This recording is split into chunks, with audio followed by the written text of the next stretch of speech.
Hi, everybody. Welcome to Writers Chat. We are so glad you are with us. This is where craft connects community, and we are just so happy to be able to bring you all kinds of episodes on writing craft, writing life, and also build this community of wonderful writers that just support and encourage each other all week long, all year long, all the time. So it's pretty terrific. My name is Johnny Alexander. I'm joined by my co-hosts, Melissa Stroh and Brandy Bro, and by a very, very special guest, my daughter, Bethany Jett. So she is going to talk to us about the writer's advantage, genre, strategy, and story. And I'm going to tell you just a little bit about her. She's a literary agent with the C.Y.L.E agency, a multi-award winning nonfiction author, and a marketing strategist with a soft spot for proposals, strategy sessions, and color-coded planners. With a background in ghostwriting and editing, she's all about helping writers shape message-driven books that actually sell. She represents both ABA and the CBA market, so it's general market and the Christian market, always looking for projects with heart, clarity, and commercial potential. Bethany's a military wife, proud hashtag wing mom, and boy mom times three, living just outside DC with her teenage sons and their not so sorry Pomeranian, who's very cute. She's currently closed to general submissions, but loves connecting with writers through conferences and referrals. So we're very glad to have Bethany back with us again. She's a regular. She was one of the ones behind getting Writers Chat started to begin with all those years ago, and just has had an amazing writer's journey herself. So very happy to have Bethany with us. Thank you. I'm really excited about today. I have so many books to share with you all, and I did not make a list, and that would have been so much easier. So I'm just going to be showing you a lot of books today and kind of digging into something. So many of you have been with me when I teach before, so I know that I'm kind of repeating similar things, but hopefully there's a little bit of a fresh take, especially when it comes to comps, which is one of my favorite things to talk about in the market, and then kind of talk a little bit, and I'm not the expert in fiction, but kind of talk a little bit about how storytelling matters for every genre. And I'm really excited to share some books that I hope will help understand trends or things that are happening. And I've got a huge selection next to me. So hopefully whatever you're writing, I will be able to touch on. And I also love Q&A. And yes, I saw in the comments, I had to mention the planners because I love planners. So okay, well, I'll be sharing screen on and off. I'm happy to do Q&A. I can just jump in if you guys want, however Sure. you go. Yep, just go ahead. I think I made everybody a co-host, so we should be good. Okay, let me just get to the front page and we will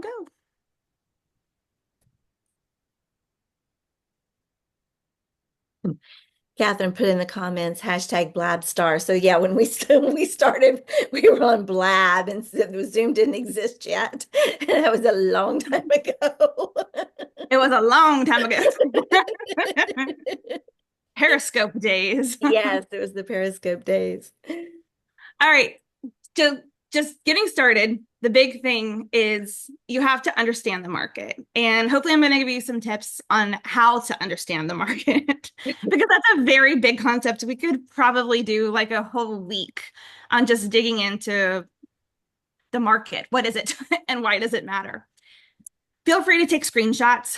I don't like to put a lot of text normally onto slides, but I like to show, in this one at least, some of the subgenres. So typically, like when you go to a writer's conference or you're talking to people and, they ask what they write, typically we kind of, I write novels or I write fiction or I not nonfiction, but we have to kind of dig into some of those subcategories because in the subgenres, is kind of where the magic happens. So I'm just going to pop through a couple of these. And this is in no way exhaustive.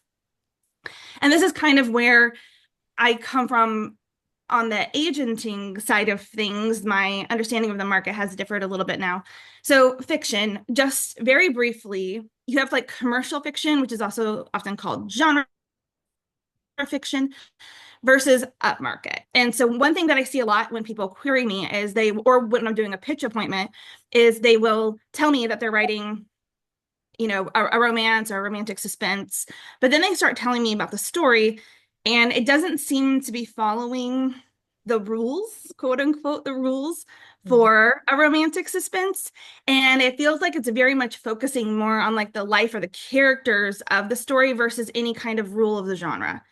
And I often will then ask them, is this really whatever genre they said it was? Or do you think that you're probably writing more of an upmarket book? And so upmarket is an easy way to kind of class upmarket would be it's commercial fiction adjacent, or like book club books oftentimes are considered upmarket, where Is that the you're same or different than literary fiction? it's different. Literary is much more focused on the words. So it's kind of like, I don't want to call them tiers in terms of what's better. So sometimes, it kind of comes across like that. But I think of literary as kind of being like up here. Like it's very much they're see, it's hard when you're recording because it's like I'm saying things, but they're a little harder to read. It's not the book you're going to pick up when you just want to escape. Like it's very much more focused on the language. Then you Gotcha. have like genre fiction, which is a majority, and then upmarket is sort of in between the two. And so, like my mom writes historical, so there might be an upmarket book that has historical elements, but it's not following the rules. Like one genre in commercial fiction, that cozy mysteries, there are specific things that must be in a cozy mystery for that readership to see it as a cozy mystery, for it to be accepted as a cozy mystery, very much so. And so if those elements aren't there, you are not writing a cozy mystery. You are writing some other kind of thriller. Upmarket, you has a little bit more play in terms of not having to follow the rules. And again, it's very much more focused on like the character development or like the relationships that are happening within the book. So I'm going to give a lot of examples of books because I think it's important to read wide. If you're uncomfortable reading books in the general market, because I know we have a heavy faith-based audience for this, then just don't read them. But I will tell you, as an agent who acquires for the general market and the Christian market, I am often looking for the next XYZ author in the general market who is in the Christian market. And so if you're not reading wide and you don't know the general market authors and like the winners in that space who are over in the general market side, then I don't think that you're going to be able to do your genre, but in the Christian market as well as you could, if that makes sense.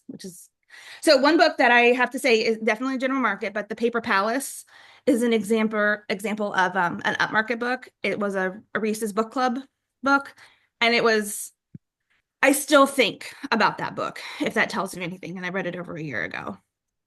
So then kind of jumping down into genre fiction, I just chose fantasy as an example.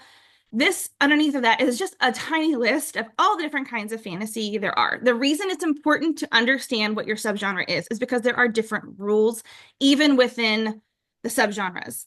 And one big rule is word count. So if you have an epic fantasy, your word count can be a lot higher than if you are doing a contemporary fantasy. And those word counts matter. So that is something that you need to know. If you're writing in your genre, you need to know, even within the subgenres, what the differences are, what elements need to be there for it to be categorized that way. And even things like word count are going to come into play there. And then nonfiction. I love nonfiction. I write nonfiction. I think nonfiction often just gets categorized together in one big lump because it's not as fun as fiction. But all of these subgenres that I listed here, you write them very differently. There is a different craft to them. There's a different market for them. And you can be a nonfiction author and write multiple of these types of subgenres, but you can't write them the same way. And so you really kind of have to understand who are the players in that space. And if the market is crowded, like for devotionals right now, you need to be able to pivot and move to maybe a different type of nonfiction to get your foot in the door.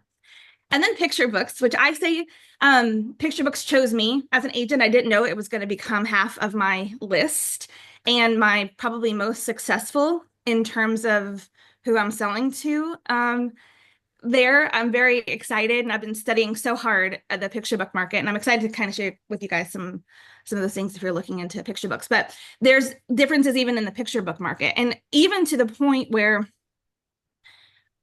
I was doing a pitch appointment just this last week for a conference, And I was trying to explain that even my list as an agent, when I say I'm open to picture books, it's true. But I'm really only open to two very select types of picture books, whereas the mass majority of picture books that I receive fall into this middle category that I'm not taking, which means that a lot of really great picture books that I'm sure can get published are not what I'm looking for. So even in the picture book space, you have to be like thinking about where does my book actually fit, and then which agents are looking for this type of book. And that's kind of true across the board too, but just really important to understand your subgenre and the sister genres, the ones that are close close to you. Bethany, you may be talking about this later, and if so, that's fine. But Patricia did ask about the difference in the picture books between issue-driven, concept, and literary quiet. Like Okay. what? I can't see the chat, so that was Okay. helpful. Yeah. The way I have my screen shared. Thank you. So the difference between the picture book categories, and specifically you said which ones? Issue-driven, concept, and literary quiet. So concept I see more when it comes to board books. They call them like novelty concept board books. And those would be like the lift a flap or the ones that you can touch. ABC books, if like you're thinking concept, like that could be part of that. Issue driven would be that you're kind of you can think like an agenda, like what's the issue? Is it environmental? What is the issue that is driving this story? Versus character driven, which I would say like Grumpy Monkey is a super popular series. It is character driven. He is carrying he is getting into lots of different screens. And so that would be more of a character driven picture book where you're focused on the character versus the topic in kind of general terms. Literary quiet for me, so my list very much goes, I am looking for the very high commercial books. I'm going to show some books that an editor, a children's editor told me, he said, don't think of the books that are at Barnes and Noble, think of the books that are at Target, because he's also looking for those high concept, high commercial picture books that have mass appeal, like the Grumpy Monkey books, for example. So now when I go to Target, I'm always going through the children's section because the bookstore section is bigger now after COVID. A lot of that happened to a lot of stores where the bookstores a lot of bookstores kind of closed, and then you saw Walmart and Target and some of these other stores increasing their book area. So I'm always going down to see what picture books are there. And I was just talking to him, 2 weeks ago, we were having another conversation about this. And I said that when I go down the aisle, the hard thing is that most of the players at Target are the best sellers. It's very rare to see the newcomers in the space. So when I do, I'm really paying attention to the publisher, to the topic, how does this fit within that picture book space, which is something that I encourage you to do no matter what genre you're doing. If you can kind of consistently go to wherever you have books in your area, and you'll get to see like the normal players in the space. But when a newcomer comes in, that's really great. So like what made that book so great that it could go there? So my list goes very high commercial. And the other side of my list is this literary quiet. So these are the books that I would consider the award winners, the ones that are I like to call them that Winnie the Pooh, Velveteen Rabbit kind of feel to them is what I'm looking for, but they're a little bit of a quieter book. They're not going to be like that loud Grumpy Monkey book, if you will. Any other questions before I move on? Because I can't see the chat. No, you're good. Okay. So this is a little bit of a grainy picture, so I apologize for that. But if you're looking for genres and subgenres and you're not really sure, like there's tons, but if you're not really sure, you can go to Amazon. So I just grabbed a screenshot from the book Entangled, and I just scrolled down. And you want to go to the product details. There's a lot of information that you can pull from just this section on Amazon. One of them are the categories that this book is selling in right now. And so romantic fantasy is a category, epic fantasy, it's also scoring there, and then sword and sorcery fantasy. So what's super fun is that you can go on a rabbit trail with books. So if you're like, I know that Entangled is a book that is very similar to mine, and you're looking for other books that are in the market, you can come down here and then you can click on one of the categories that Amazon has it in. And like sword and sorcery fantasy, for an example, especially if that's an element of your book, you can go in and see who else is in the top 100 for books like this. So it also can help you be exposed to other authors, maybe publishers that are kind of coming up into the space. It's a great way to see trends when it comes to covers, like all the covers, are they following a certain trend. You can see which books are new. Sometimes you'll see books that have the like different editions. So like sometimes one book, especially nonfiction, you'll see one book has 5 spots in the top 100. It's a book to pay attention to. And that means like their hardcover, the paperback, the ebook, the audiobook, all of them are like super high. So it's like taking up 4 or 5 spots. And so that would be a book to pay attention to too, because people are listening and they're reading it in different ways and they're buying it in different ways. So there's a lot of information you can get from Amazon. They spend a lot of money and work really hard to sell us things. And so there's a lot of information you can glean from their hard work. All right, so the market, and this is kind of like the bulk of it. So these are just some questions that, especially if, okay, so no matter how you're publishing, if you're trying to go traditionally or you're getting an agent or a publisher involved, you need to know this. If you are going indie with your projects, you still need to know this because you have to market your books. So you have to also understand and make sure that you're writing a book that is worth the time and effort and investment that you're going to put into your book, unless it's a project that you're just kind of doing for you. So there's no wrong here. But this is very much coming from a traditional publishing standpoint, but I don't want to neglect the fact of how important I think it is as well, even if you're indie publishing, because you still need to know. So understanding the market. So I have some questions here. What is your audience reading? Which is very different than what are you reading? And I think sometimes we get caught up in what we like, and we have to think about what's being read outside of what we prefer. And this is a way that you can also see, like, there's audiences that kind of match, like readers who, like, if they read historical, their romance, they don't just read historical, they're probably reading other things too. If it's a romance, maybe you're going to pull the horror crowd into there, but it's not necessarily like a sister genre for you. So it's good to kind of understand what genres sort of have the same readership, because then you can understand ways to kind of genre blend, which is a popular thing. Like with cozy mysteries, for example, I love when like I had a cozy mystery pitched that had a time slip element. And I was like, I love that. And thinking then, how does that play when you have to follow the rule of the cozy, because it's a cozy mystery primarily, but how does it have this time slip element in it? And like that was super fascinating to me, that concept. So genre blending is a thing that you can do too, but you have to understand if that's working in your market. Like for example, romantasy is something I've talked about a lot, so I don't want to go into that again, but romantasy is romance and fantasy together. It has become so big that it is its own category now. And so it's not just so really when I'm pitching, I had a client with a fantasy and there were romantic elements in it, and I had to pitch it that way because it technically wasn't what the genre or subgenre of romantasy has become. It was primarily a fantasy, but it had romantic elements in it, and so that's how I had to pitch it. So as you're pitching agents and publishers, you don't want to pitch a book that's a romantasy that's actually a fantasy with romantic elements and vice versa. And sometimes because the market kind of got a little crowded, I think we're going to see it for a little while longer. I don't think it's going anywhere, but it really got flooded. And so some editors were saying like, I don't want any more romantasies right now, I'm full. And so some of my pitches became, if you're full of romantasy, it's a fantasy with romantic elements. And if you're not, then we're going to call this one a romantasy and can up the romance. So like, anyway, you just never know what they're looking for in there, but you really kind of do have to follow the rules. When it comes to like who are the bestsellers and the mid-list authors, it's just basically knowing like you don't want to comp yourself to the mega bestsellers in the space, like David Baldacci.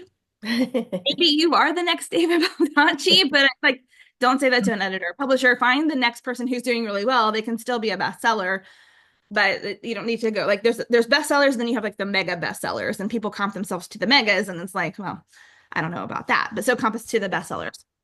The mid-list authors are the authors who aren't bestsellers yet, but still have space in the genre. That's really important because not every book is going to be a bestseller, and publishers know this, and they're looking for books, and many times they're looking for books that have a long tail, meaning they're going to get a lot of years out of this book. And so if you can show them books and authors that are consistently publishing, they may not be the megas, they may not be the bestsellers, but they're constantly having books come out. It does show that there's an element here where readers are going to keep picking up books by them.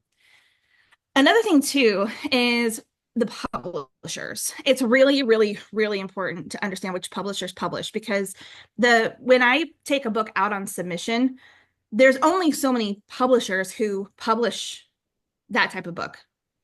Then I have to narrow it down to the publishers that I think it's okay to work with as an agent, which takes the list down a little bit more. And then it goes into which editors at that house are actually acquiring this topic right now, which may make the list a little smaller. And so, like, some people say, there was somebody bragging on Twitter, it was like last year or something, talking about how like he had sent out things to like it was like 100 and something different editors, and it was in the picture book space. And I was thinking, I have a ton of editors on my list, but my sub list for picture books is probably 20 or less, depending on the thing. So 100 that's just overkill. Like, it wasn't very impressive. It just kind of meant to me that you may not understand who's playing right now in your space. And so you have to think like, which publishers are going to acquire this? In the Christian market, it's really important to understand that, because there's not a lot of Christian publishers when you look at the number of the faith-based publishers versus the number of general market publishers within the same space. So like for picture books in the Christian market, it's definitely less than 10 people that I can send to over there. So a lot of people want to write the Christian picture books. It's a very tight space. So there's just not as many people to send to as there would be in the general market. So it's really important. Also, this is where you have to think of your own bias, kind of going back to like what you like and then what will actually work. So I kind of talked about romantasy, the changes that have happened there. It's its own category now. And then I'm going to jump into what's trending. So I'm going to stop share for just a second. So I mentioned on the screen was this book called Lessons in Chemistry. It is a bestseller. It is on Netflix. I believe it's got its whole TV show now. So it has done very, very well. And I would have rejected this book if it had come to me on my desk, because as I was reading it, I didn't like, just personally, that the dog has a point of view. And I hated that so much that I stopped reading the book. I haven't finished it yet, but I want to go back to it.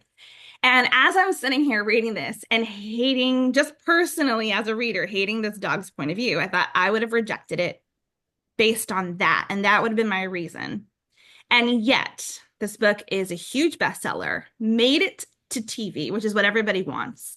It's done really well. And in that moment, I really had to like think about, okay, this is why you have to read wide, because I would have been wrong about this. I was wrong about this book. It may not have been my taste, but the market was there for it. And so now if I see an animal with a dog POV, I might personally hate it, but I might be able to sell it.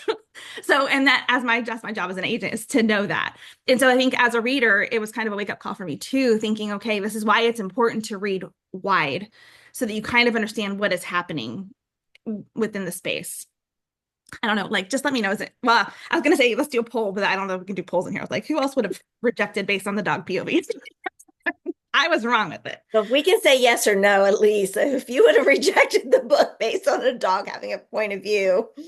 And I would have missed out on, it's huge. It's a huge book. So, and the premise is it would have depended on how that worked with the rest of the elements in the book. So I was like, that was kind of a wake up call for me. So, okay, so I'm going to share screen again, because talking about, I had Publishers Marketplace on that last slide. So I want to kind of talk about the trends here. Okay. People talk about like writing to trend and knowing the trends, and the one side of that is if you always write to the trend, you're always going to be behind, because by the time you actually get the book done, the trend is gone. So like that's not necessarily really good advice. I think better advice is to understand the trends that are going on in your genre and pivot if you can to maneuver. So like, let's just go back to romantasy, for example. When romantasy was really, really coming out, if you're writing a fantasy and that has strong romantic elements and you're seeing this uptick in this romantasy genre that's new, maybe you take your story and do another version of it that fits a little bit better into the romantasy category. And now you have two projects that might be able to go out. So that would be an example of, I would say, pivoting towards a trend.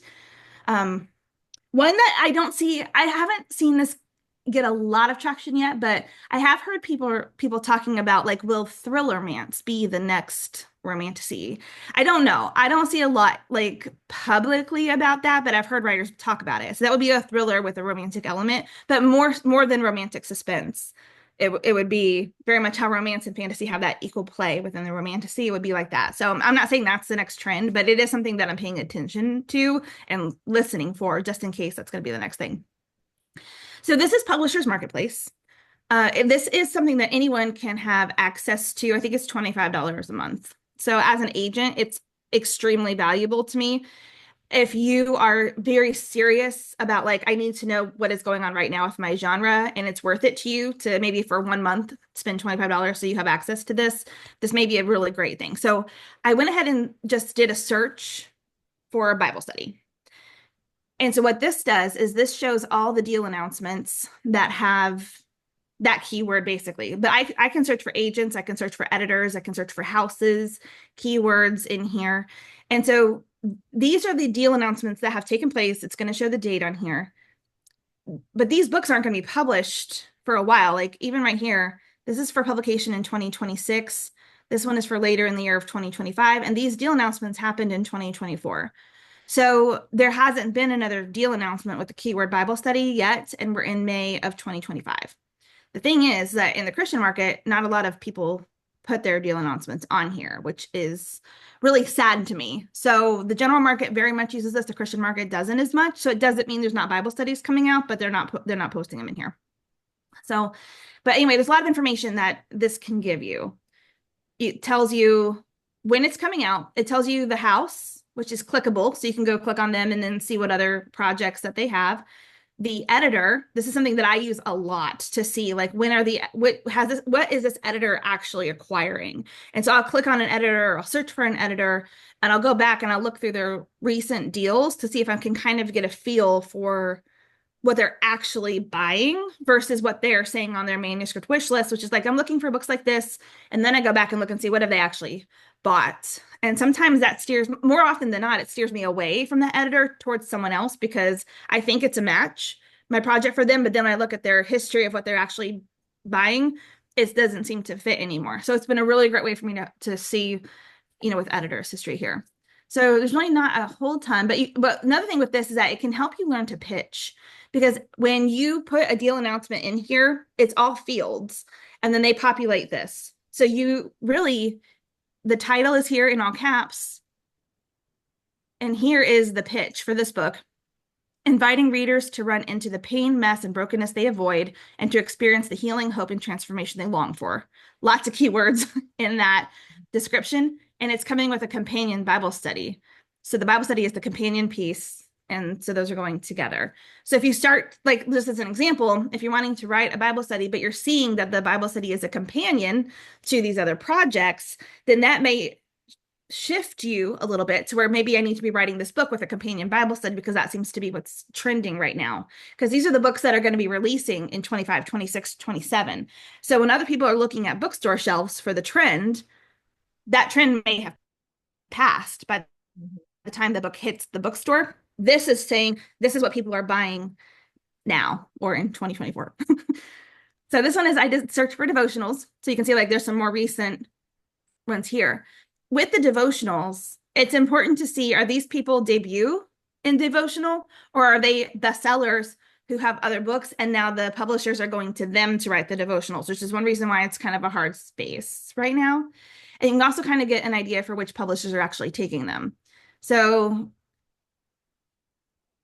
this isn't even a devotional. This is just the word devotion that it captured. So this is a romance. This is a novel.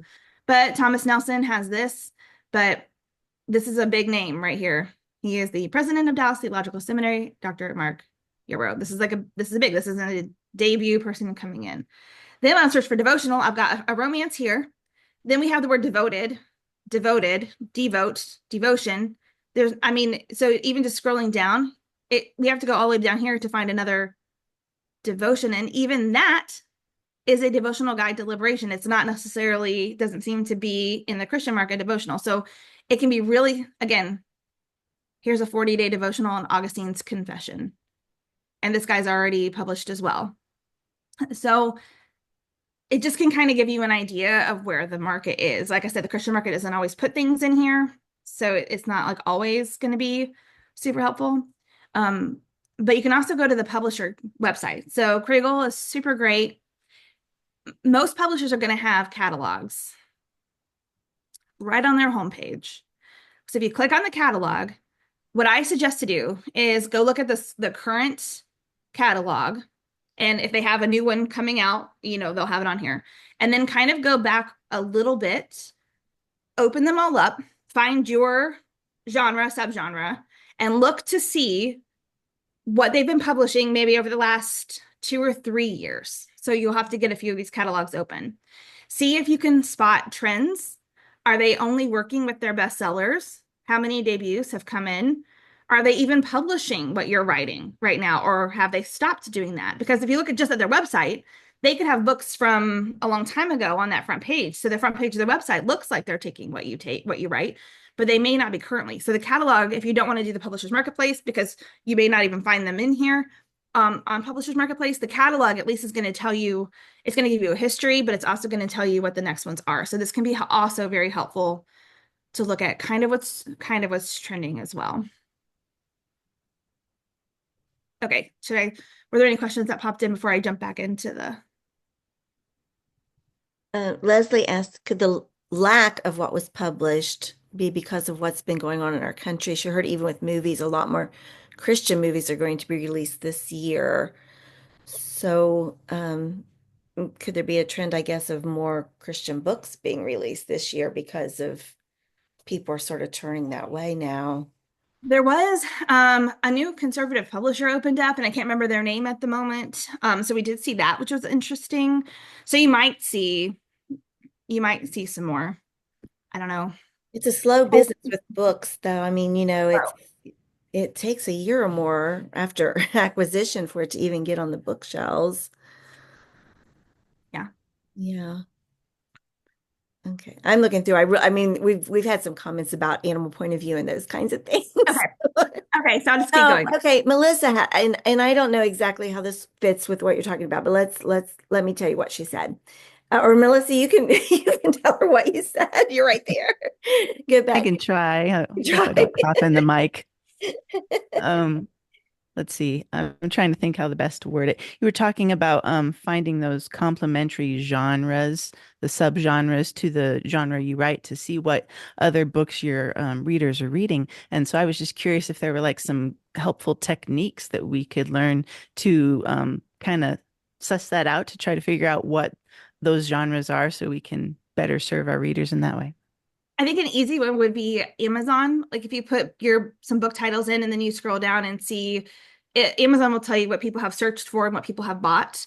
And so sometimes they start moving out of the genre that you're in and they start going into like some other genres. So that is real-time information. You may have to do several books though. So like I would get a list of books in your genre, put them in, and then start doing this really long rabbit trail to see if you're starting to see any trends on that.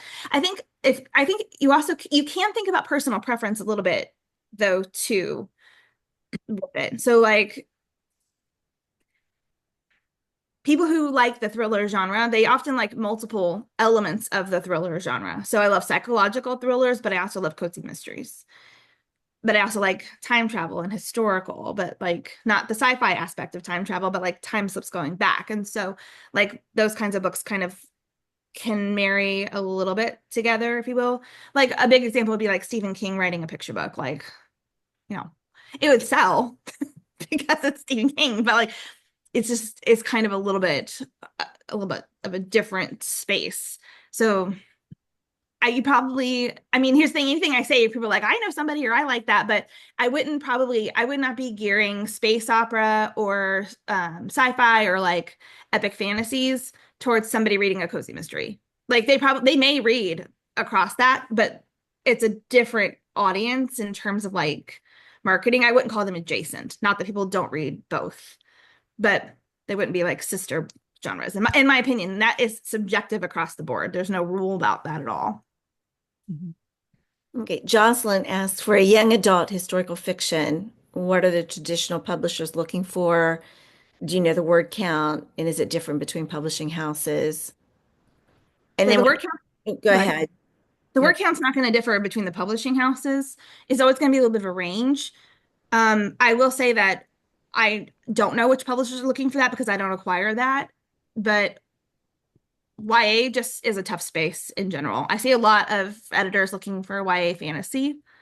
I know dystopian. I heard an editor say that dystopian's starting to move back into vogue. So I think you're gonna start seeing more dystopian hit the shelves soon-ish, which soon could be a year in publishing, like who knows. But I know like that was something that they started saying. So or like YA romance and contemporary do really like those are the big ones that I see on the shelves. Historical is probably like more of a niche of that. So that would be something I would research. I don't have an answer for that because I don't acquire it. So I don't know. I'm Yeah. not the best to speak on that one. And then she just asked requirement for indie, and really with the requirement for indie, you can pretty much do what you want as long as you can find your readers and find your Yeah. market. And then she does give it a little summary of her story, but Jocelyn, if it's okay, we'll save that for the after party so that we can, because it's so specific, and we'll wait for that. Okay. That is the nice thing for indie because there are things or there's genres or stories that could be told and do really, really well in the indie space with those readers that the traditional market isn't going to fit for. So I love so much that that stigma seems to be gone. That used to be there when it comes to indie. Like indie market does really, really well, especially with all the TikTok and book talk and Bookstagram and all of that. So like if you can find your readers and there's a desire for it, then that's why you have to understand your market, which might be different a little bit than the traditional market. What's the indie market calling for? You would need to know that space. So do you want me to keep going real quick? I've got one more question from Patricia. Oh, it just jumped. Hold on a second. I heard you talk about following the data, but don't understand what that looks like and how you know what those specific readers search for after finding yours. So do you mean like on Amazon, if you go down the page, Patricia? That's what I was referring to is Yeah. like as an example using like on Amazon. Here, let me show what I mean. Okay. Like the also bots. Yeah, I actually have an example of that up here. So let me just share my screen real quick. Okay, it's this one. Okay, so this book is one of my favorite picture books. It's called Big. This one is a book that I would say would be more in that like literary, like kind of a quieter classic book. It's amazing and wonderful. I mean, you can look at the awards that it's won. It's just done amazing. So like this would be, I am looking for the next book like this in picture book. So if you're taking this as the comp title and you're like, okay, what other books are like this or what are people doing? Scroll down. Customers also bought. So we got The Tale of Despero. There's an anniversary edition. This book called Watercress, which also looks like there's medals on there as well. So you're kind of leaning into that same feel and space within picture books. And then scrolling down a little bit more. Here's some more options. Again, it's kind of pulling, it looks like it's staying within that winners category, just because I can see the medals on the books. And then it's even pulling you down to sponsored products that are related. Well, there's 6 pages of these. There's 58 in this section. So there's a whole lot to start looking for. This book seems to have done very, very well. Over 10,000 reviews. This would be one I would jump into and kind of figure out what's going on with this one. Based on recent. So there's a whole lot of information. So you can even see, so let's talk about sister genre. So picture books, let's move up into like early reader chapter books, Charlotte's Web. It's that literary classic type of story that most of us have read and grown up on. It's not a picture book. It's for older readers. And yet it's still in this category. So this is kind of, I guess, going back to Melissa's question too, this is where you can kind of see where those sister categories are or kind of like adjacent books might be. There's a lot that you can get from just this section in Amazon. So I hope this is helpful. Like I get a lot of information out of these. And I find new authors and new publishers, or you can look at trends within the publishers to see what they're doing. So okay. All right, so going back to comps, what can we learn? Comps are just the competitive titles, like kind of the books we've been talking about. I'm going to kind of zip through this because I know I've been with you guys a lot before, and I say this all the time. So you're looking at like the last 3 to 5 years for sales, traditionally published. Unless you're going indie, then you want to look at the indie market. But if you're going after a publisher or an agent, they do need to be traditionally published books. I tell my clients that I want to see one comp title from each one of the big 5 houses. That way, when I send to the big five, at least one of their imprints is in there, because when they do when they're trying to figure out how much of an advance to give and they're going through the numbers, many of the big houses, and I'm sure smaller houses might do this too, but they do an internal and external comp list. So they look at all the comps within their own house and they look at the comps of their competitors. So I like to give as much information, and that's part of the proposal as possible. And then, so at least one from each of the big five, and then going into the independent houses who are like the ones in the space who do really well with these types of books. And sometimes it's, the same publisher has published 4 of the comps. That tells me this is the publisher who really loves this and knows how to sell this. Then we have to work a little bit harder maybe to find some comps from other houses, because we've got too many from one publisher, which is great because that publisher does well, but we have to show some diversity there. So you can take a screenshot of this. This isn't a proposal class, but this is just an easy way to do a proposal section or a competitive work section in your proposal. Basically, you're just giving them the information. You don't have to tell them it was an Amazon bestseller that changes all the time. You do not need to give them the Amazon ranking. It doesn't mean anything. You want to tell them how your book is similar to this book and how your book is different than this book. And giving them the ISBN makes it real easy for them to like put that into whatever book scan or software system that they're using. And I always recommend to hyperlink the title. I always tell my clients to have it hyperlinked to Amazon, because that way if they're going through the proposal on their computer, they can click that and immediately it's going to Amazon where they can start looking up stuff as well. Anything you can hyperlink in your proposal is a good thing. Okay, so we kind of talked about this, where to find comps. I am the weirdo in the bookstore taking pictures of spines in the bookstore. Particularly when it comes to cookbooks, because there's only a few players in that cookbook space. So the next time you're at Barnes & Noble, go look at the cookbook section. There's like 5. Leave them down there. And I'm like, so even in fiction too, like I'm taking like these things. So I want to go back later and look at those titles, but then also look up, see which publishers are really dominating that space at Barnes & Noble, taking up that shelf space. And then just jumping into fiction. Yay, mom. As a nonfiction writer, I really believe that you need to use fiction elements in your writing. It will make your nonfiction so much stronger. And this is like the basic of basic information. But this is something I pull from my nonfiction class, is that you have hooks and you have teasers. And there's different ways that you want to use these throughout your writing. If you're writing nonfiction, can you see me? Am I on screen or no? Yes. Okay, so I have Atomic Habits here, which I just had on the previous screen. This book is amazing. I didn't read it out of spite for a really long time because it had just like shot up the charts. And I don't know, sometimes when I see things trending like too much, I'm like, I avoid it. I've heard of people say that. So I feel like I'm not alone. I might be alone. I do that too. That's a family trait. Yeah. But I don't know why. It's so I have to like overcome that. So I'm sometimes late to the game on things. But I was like, okay, it's one of the best books. Like 10 million copies sold, I think. This one says over 4 million. It might be up to 10. I don't know. I understand why. So if you're writing a book similar to Atomic Habits, when I talk about nonfiction, I tell them to go through and look at everything they did. Does it have an index? Does it have an appendices? Another area I was wrong in is this book is broken up into sections. I would have said that you need to have the same number of chapters in every section to make it uniform. He does not. This, again, it's like, what bias are we bringing to the table that we're saying? It doesn't matter. Some of these sections have 4, some have 5. It doesn't matter. And so some of these things, subconscious things that we hold on to and we kind of make law, don't necessarily have to be law. So I think as you're looking stuff from this marketing and content, and as you're looking at it with like a different mind, you have to look at that too. Like, what am I bringing to this that doesn't necessarily have to be there? It's a really, really great book. But in nonfiction, you have to use hooks and teasers all the time, because depending on what type of nonfiction you're writing, you're using a lot of subheadings, and subheadings let the reader have a chance to breathe. And so you have to pull in the pacing elements. But that means in nonfiction, you are constantly putting in a hook and giving a tease, and hook and tease throughout your chapter.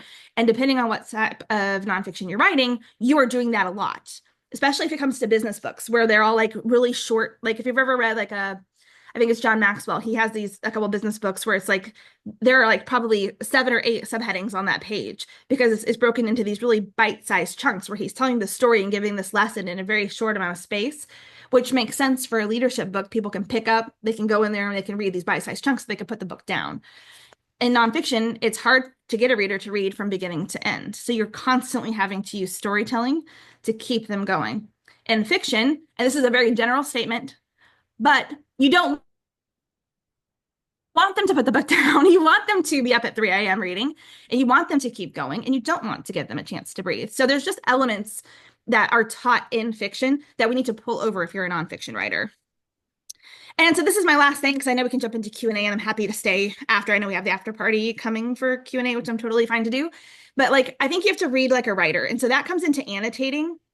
And this is so much fun. So you can buy these little flags, little post-it flags. You can get them from Target or Amazon. You can get them really inexpensive. I'm going to show some. This is my last slide. So anyway, stop sharing here. Okay, I'm going to jump into some books. When I was in my master's program and I had to do this, this is how I was annotating with Post-it notes. And I hate this. It's so ugly. What I love is it's so much prettier using the flag. One of my favorite books, The Clackety, which is a middle grade horror, which I didn't know. I was not a horror fan. I am a middle grade horror fan in a big way. And so if you're going to annotate, there's a lot of really fun Instagram people who annotate and do these amazing like short videos on like tips and things how to do it. So I don't do this with every book, but I have found that annotating makes the book experience so much more enjoyable. So like I make notes as I go. Like I don't pick out my colors or my categories beforehand. I let the book tell me what those categories are going to be. And so I write them down in the order that they come. So like I have different colors for things like great lines. Perfect dialogue is one of them, because I'm enjoying the book, but I'm also thinking about it because I can't turn it off. I know many of you are like that, like especially if you edit it, I can't turn the editor off to some point. This has helped me lean into that to where I can enjoy the story more. I think that's the best thing it's done for me. Or it touched my heart, or if it's using a trope. Teaching moments was really important for me in this one because it's middle grade, and she does an excellent job of having this learning in the book. Particularly, they're talking about potions and flowers and poisons and things like, not potions, but flowers and poisons. I learned so much, things that I knew, and then a couple of things I didn't. And I thought I was so impressed.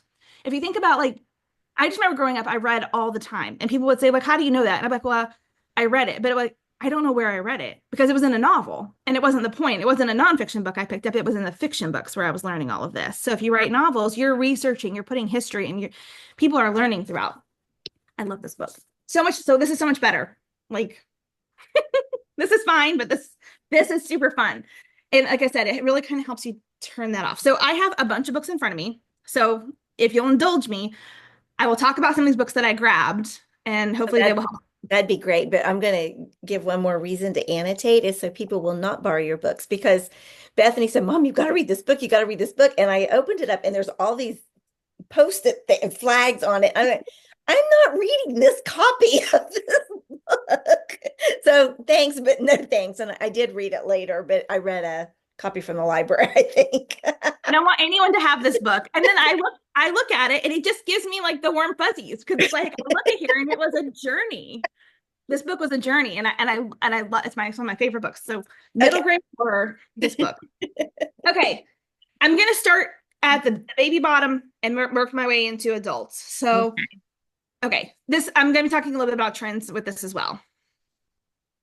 How to babysit a grandma.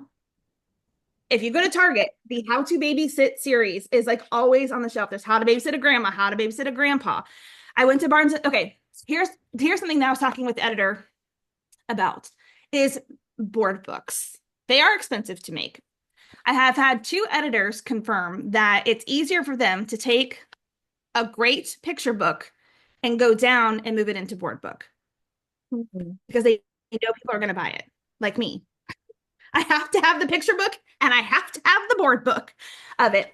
I went to Barnes & Noble a couple weeks ago. They had Mother's Day stuff in there. There is I think it's How to Love a Mother, How to Love a Mama, something like that. So they have actually gone into now parents with them, going into board book and picture book. So if you're in the children's space, see if you can have an option that like this could be a picture book or a board book. Picture book's probably going to be a little bit easier to sell, I would think.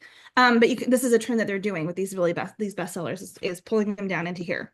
So this is an example, like when I was talking about my list, like I'm looking for that really high commercial picture book. The How to Babysit series is one of those.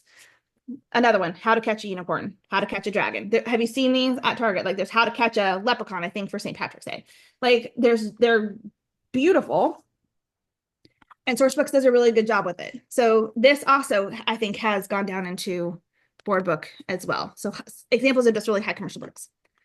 Another thing we talked about was chapter books, which I think is like this kind of weird space in publishing, but we talked about the Babysitter's Club. I was reading this when I was growing up. I love it. This is the graphic novel. This is not what I read growing up, but they've taken these books and now they're putting it into a different medium. They're doing so almost every book that I searched for at Target was, because I did this online to have it delivered, they were all the graphic novels. They were not the actual book. And that's interesting to me that Target's not selling. I'm sure they are, but it wasn't available to me to get delivered. But the graphic novels were. So that tells me something that maybe I need to start looking into this space with regards to graphic novels. They also have the Babysitter's Little Sister or something. So they're taking the series and then moving it adjacent down too. All right, going into middle grade, The Clackety is a high winner.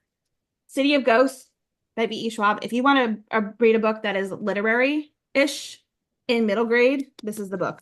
Another one that I started to, before I was annotating, I was just making notes and then I just had to stop because I loved it so much. But I actually did a lot of annotating with that one on my Kindle. So my Kindle version of that has highlights and notes everywhere. I loved it so much I bought the book. Okay, YA. General Market, Fantasy, Serpents and Dove. Got this ARC copy at, I think, the Book Expo. This book has witches in it, so that's just my disclaimer. However, when people talk about not knowing how to have a general market book that talks about faith, this is the book that I recommend, because the hero in this book is Catholic, and his entire internal conflict is that he has fallen in love with this witch. And the faith, God, his struggle is prominent in this story. And I read this thinking, I wish we had more books where in the general market where people were pulling this extreme faith element in. So this is sort of like my comp when people are like, I'm not sure how to do it. You know, disclaimer about what the book is talking about, but yet it does it so well. And it's a series. Cookbook Space, my favorite. This lady started on TikTok. I love her. Babs. Brunch with Babs. I had to have her cookbook. She has gone on to do just amazing things. And all she did was she started teaching you how to cook and do like household things. She's like everyone's internet grandma. I think that's her tagline now. And then when her cookbook came out, I had to buy it and it became an instant bestseller. But all she was doing was little videos with her grandkids during COVID, when everybody was home, and everyone just fell in love with her. She didn't have to be flashy. She didn't have to be anything she wasn't. She is just this quiet, sweet grandma. And I've learned so much from her. I love her. Okay, so this is an example. This is from Harvest House. This is called Sabbath Soup. It's genius title. Mm-hmm. You know exactly what this book is, and it's so beautiful. So Harvest House is really great if you're looking for gift books, cookbooks, or wanting to get into that space. I highly recommend looking at the Harvest House line. If you're going into the cookbook space, you should know this guy. He's got multiple cookbooks out. He does lots of videos. Mom, we made his yeast rolls. You finally make them? Oh, we made them when you were at our house. Remember that's right. That's right. I totally messed up because I am not a baker.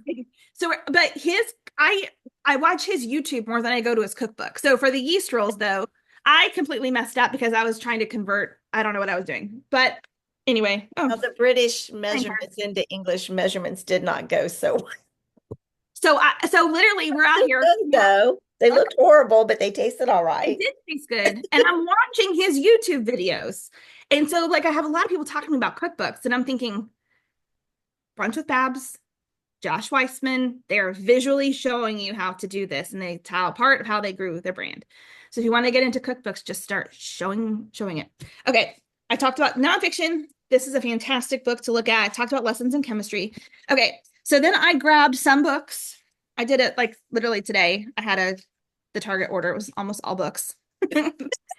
Okay, so I was looking for which books are on. I was looking at Reese's book club because the books she picks are pretty great. Every single one I've read so far has been awesome, and they're not all upmarket. So there are some genre fiction ones that made the list. So I'm just going to go down the ones that they had available.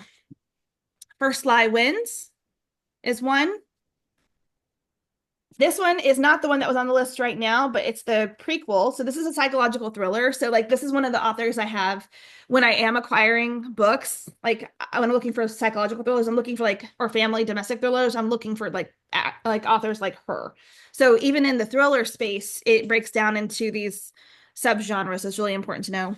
I'm always looking for the next. I'm looking for like the more Christian version or clean version of Emily Henry. So if you're writing in that sort of romantic space or summer beach read space, like she's the queen of that space. If you go to Barnes and Noble, she usually has tables of them. Or when I was at Barnes and Noble, there was a big table that had like your next beach read. She had most of the space on that shelf, on that table. So, but she is it's a little further for me than what I like to read. It's a little more spicy. And so as an agent, I'm looking for, like, I want the clean and wholesome Emily Henry. So like if somebody pitched themselves to me as that, I'm like, yes, I want to read it right now. But you don't know that you're that person unless you're reading wide. So if you're not reading general market books, you don't know who you are like. I mentioned David Baldacci because this is one of his books that came in here. And he's a mega bestseller, but has made the list too. And then this one I'm kind of looking forward to reading. I don't really know much about it, but it's called All That Life Can Afford. So I'm not really sure if this is an upmarket or I don't know what category this one is in, but it looked intriguing. But I will tell you that on the back, it has the word Austinian, Jane Austen, Dickens and Austen. If Pride and Prejudice is Elizabeth Bennet walked into The Great Gatsby and the characters were transported in the year 2009, that is this novel. And that's some of their blurbs on the back. So I'm like, oh, that sounds great. So pay attention to. That's a great blurb too, just from a marketing thing. I mean, you know exactly whether you want to read that book or not, just based on that sentence. And most of them have mentioned, like Austen, like is in here 3 times. So a Soho House of Mirth for the 21st Century.